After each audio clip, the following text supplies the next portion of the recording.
Hai, apa saja yang telah Anda lakukan selama ini dan sejauh ini? Pertanyaan sederhana seperti ini setidaknya dapat mengagetkan atau malah membuat siapapun termenung sejenak. Ya, apa saja ya yang pernah kulakukan?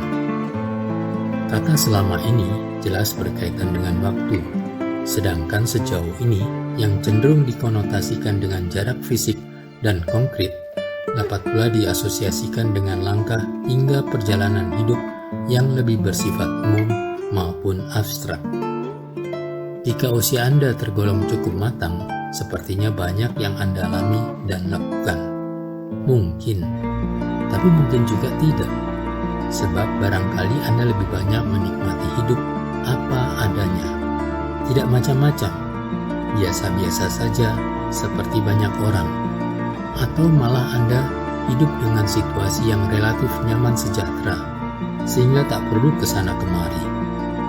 Baliknya, mungkin saja Anda termasuk orang yang harus bercucuran keringat, membanting tulang, dan atau berpusing-pusing memeras otak mencari solusi.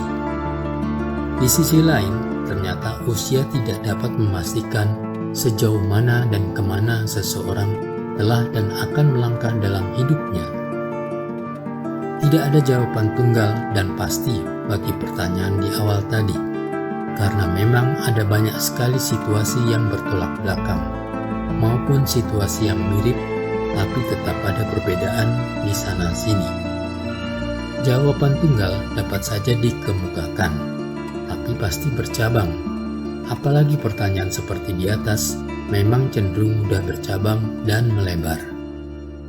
Maka sekarang saatnya untuk mengeksplorasi pertanyaan-pertanyaan di awal.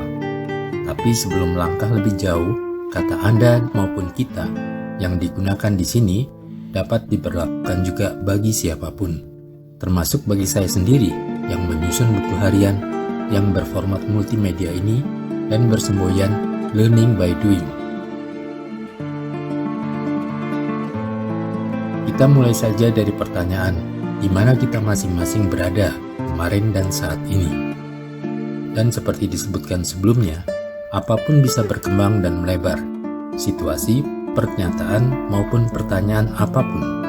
Sehingga untuk mulai mengeksplorasi pertanyaan sebelumnya, kita masih perlu melanjutkan dengan pertanyaan berikut ini.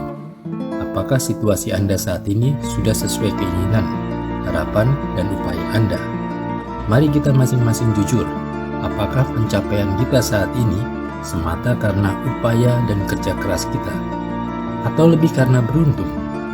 Atau Anda tengah mengalami situasi serba lamban, seperti perilaku hewan kecil yang disebut siput?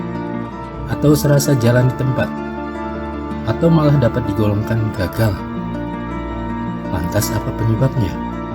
Faktor bos atau atasan Anda? Rekan kerja atau bawahan Anda? Atau bidang pekerjaan yang tak sesuai? Atau justru karena kekeliruan Anda sendiri, termasuk juga salah langkah? Atau mungkin juga karena sial atau naas saja? Di sisi lain, ada realitas bahwa sebagus apapun potensi, kemampuan dan usaha seseorang, tapi bisa saja tak berarti atau tak banyak membantu keadaan.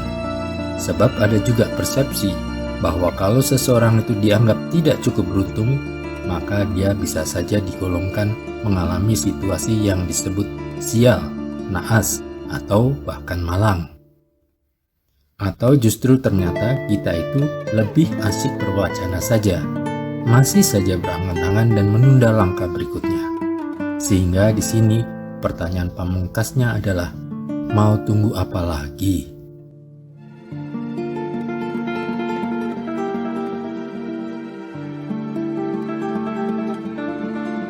Mulailah dengan menyimak dan memahami lagi tentang apa saja yang dapat digolongkan sebagai kekeliruan, kesalahan, kelemahan, dan kegagalan kita, termasuk juga kemampuan, kekuatan, dan keberhasilan, hingga makna potensi alamiah maupun potensi bawaan kita masing-masing. Lalu coba membandingkan pemahaman itu dengan keinginan, angan-angan, dan harapan. Coba menyesuaikan dan merangkum kedua kutub itu menjadi satu kesatuan. menyusun rencana yang lebih pasti, masuk akal, dan sesuai dengan diri masing-masing. Sembari juga coba melangkah dan merealisasikannya. Tentu saja tidak akan selalu mulus, tak cuma sekali, 2 kali, tapi mungkin juga harus berkali-kali, termasuk melakukan penyesuaian dan koreksi dengan perkembangan dan situasi terkini, melakukan pengaturan dan perubahan di mana perlu, sampai kemudian muncul semacam jembatan yang mudahnya dapat dibayangkan sebagai simbol dari keberuntungan, sekecil apapun itu. Dan ketika kita dapat melewatinya, keajaiban kecil pun terjadi. Keajaiban terwujudnya serangkaian upaya sebelumnya. Itu saja dulu. Jangan kemudian buru-buru melamun dan berangan-angan yang terlalu besar di titik ini. Sebab mungkin masih banyak yang harus terus dilakukan, termasuk menemukan dan melewati beberapa jembatan atau keberuntungan yang berikutnya.